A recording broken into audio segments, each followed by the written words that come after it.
Bismillah ve salatu ve selamu ala Resulillah ve ala alihi ve sahbihi ve men valah. Muhammed İbni İsmail el-Bukhari rahmetullahi aleyhinin Sahih Bukhari namlı kitabıda biz bugün taharetki münasebetki mezmunlar qatarida Peygamber aleyhissalatu vesselam ve halayıqның mescidki sivatkan Arabini süydükini siyip boğan kadar ya çıkırıp boğan kadar onunla gep qılmay jim turish haqida to'xtalib o'tamiz. Bu Əməliyyatda bu Arabi degan bu tağlıq rayonlarda yaşaydigan bir kişiler. Bugünkü gündə bu Bədavi namı ilə məşhur. Peyğəmbər sallallahu əleyhi və səlləmdəki Mədinədəki məscidki hazırki Məscid-i Nəbəvi Peyğəmbər məscidi. O vaxtda məscidinki bir bölki məscid, bir bölki nima? Çoğun bir dala seyna hamda. Şöyə kilib siyib qoyğanda bu kişi. Çünki Arabiler özünki köngen turmuş boyunca işte tutdu bu jarayanda. Çünki bular Çidir'de yaşagandaki Çidir'nin teşekkür çıkadı dalğısıydı. Şoňlaşqa bu mescidin içindeki oýluk seyip qoýgan bolşy mümkin. Biz bu hadisninki yoki bu sözdünki babning to'liq mazmunini biz hadisninki özüň köreýle. 219-njy numurlyk hadis bu. İmam Bukhari rahmetullahi aleyh bu hadiste bizge Musa ibn İsmail hadis sözlep bergen idi dedi. Bu kişi İmam Bukhari'ninki ustazlarından Musa ibn İsmail Tebbuzeki namı ile Kitab-ül Vehid'e ötken. Bu kişi dedi bizge Hammam hadis sözlep bergen idi dedi.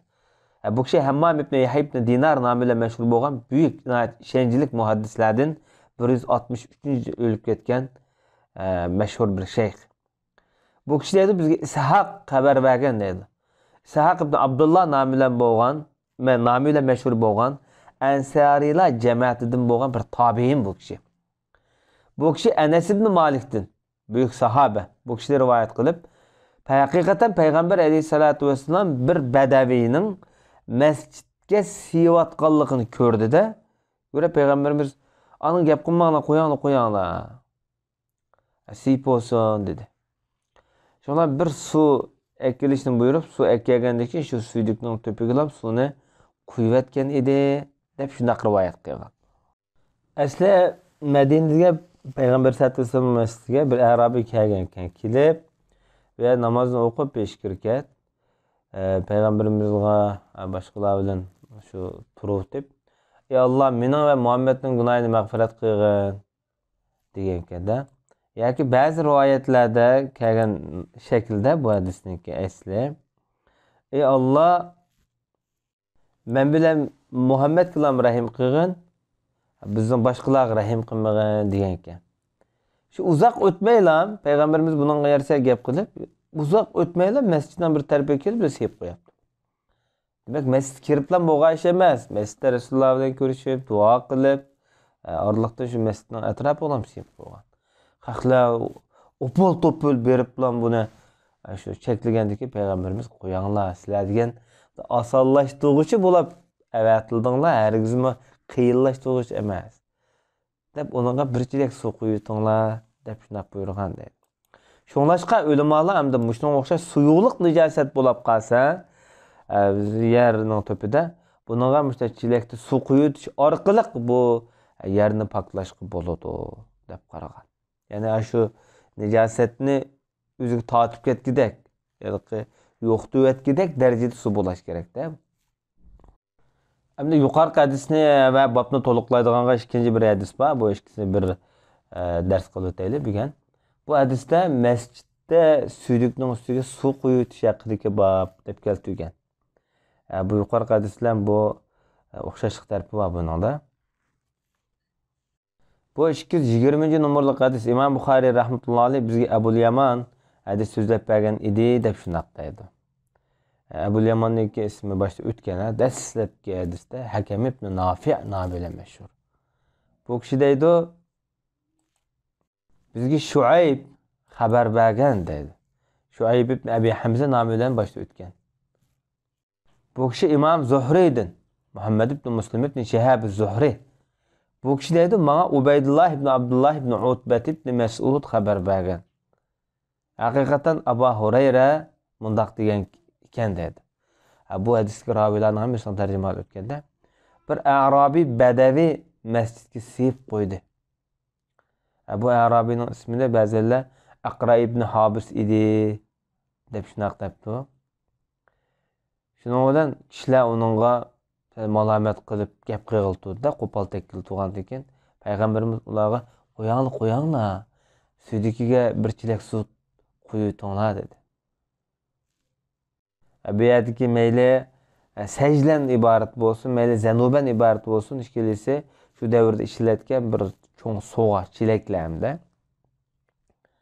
Sizlar bir qulaylashtiruvchi bo'lib avatildinglar. Hargiz unda qiyinchilik tug'diradigan, boshqalarga bir tez sharoit hozirlaydigan bundaq kishilardan bo'lmadinglar. Bundaq ummat emas sizlarda payg'ambar sollallohu alayhi vasallam bu yerda yo'l yo'riq beryotdi.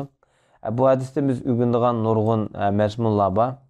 Birinchidan payg'ambar sollallohu alayhi vasallam muloyim, kang qo'saq bir ustoz, ajoyib bir ustoz. Xatolikni ko'rgan zaman payg'ambar sollallohu alayhi vasallam uningga qo'pol tegmaydi. Uning dilini og'ritmaydi. Masalan, uning chiroyli shaklda tarbiya qiladi. Agar bir odamning to'g'ri ish qilganini ko'rgan bo'lsa, uni maqtaydi, uning rahmat aytadi. İnsanlar bugungi davrda xilma-xil biz shu islomiy adab, axloq, qoida, usullardan beknayt ko'p jiroqlab ketdik. Birdan ortiqchiligini qasdan dilimizni yo'shirib, uni maqtamaydigan, uning qilgan amgiki go'zal bo'lgan bo'lsa, yaxshi qilding deyamaydigan. Bu nima degan vaqtida qalbimiz ash tuyg'u keldi. Ammo tilimiz u tuyg'uni ifodalashdan ojiz keldi. Bu qalbimizdagi hasadning yolqini va yoki bizdagi kibrning yolqini va yoki shaytonning nafsimizga minib olgan holati bo'lsa kerak. Yani birisi bu nasihat qilgan vaqtida, bir xatolikni tuzatgan vaqtida nihoyatda ilmiy, muloyim shaklda tuzatgani nihoyat yaxshi. Dunyoda biz masjid sevib qo'ygandan ig'ir bir ish yo'q bizning ijtimoiy turmushimizda. Masalan, biz vatallida mutavallilarniki putni uzitib o'tirgan odamni tilg'anligini ko'rdik. Masjidda nihoyat sat vaqirab aytganlarni ko'rdik. Yang namoz boshlagan yoki yalang'ochda kirib namoz o'qiganlarni vaqirab tilgan, hatto uyg'onlarni ko'rdik. Mushta bir yomon qilmishlarga biz shohid bo'ldik hayotimizda. Hatto Urumchida menga bir kishiniki deb birishicha, shu urumchilik bir kishi yangidan bir musulmon bo'lib demdik hamda bayaqni tunib namoz o'qib boshlaydi, masjidga kirib namoz o'qibdi deydi. Namoz o'qib qilgandan keyin buningga ashad azroq bir kelishmaslik kelibdi masjidda. Buningga nihoyat yaxshi muomala qilinmagan bo'lsa kerak xalq tarafidan, jamoat tarafidan. Shuningdek bu odamlar qidab masjidni tashlab chiqib, bu namoz deganda shu bir 6 shalik o'qiydigan nima ekan deb chiqibdi ekan. Hamda keyingi oqibati nima bo'lganligini bilmadik. Demak, bu nima degan vaqtida bir nafrat. Musulmonlardan biz yaxshi bir muloyimlikni, illiqlikni his qilgan bo'lsa, balkim u gapni demaslik mumkin. Janub rayon taraflarimizda hatto masjidda uyg'on avvallarni mavjud, musulmonlarni namoz o'qiganlarni. Demak, bu payg'ambar sollallohu alayhi vasallamning ma'ish izlari bu jihatda bizga go'zal bir o'rnak bo'lib turdi. Va sallallohu ala nabiyina Muhammad va ala alihi va sahbihi ajma'in.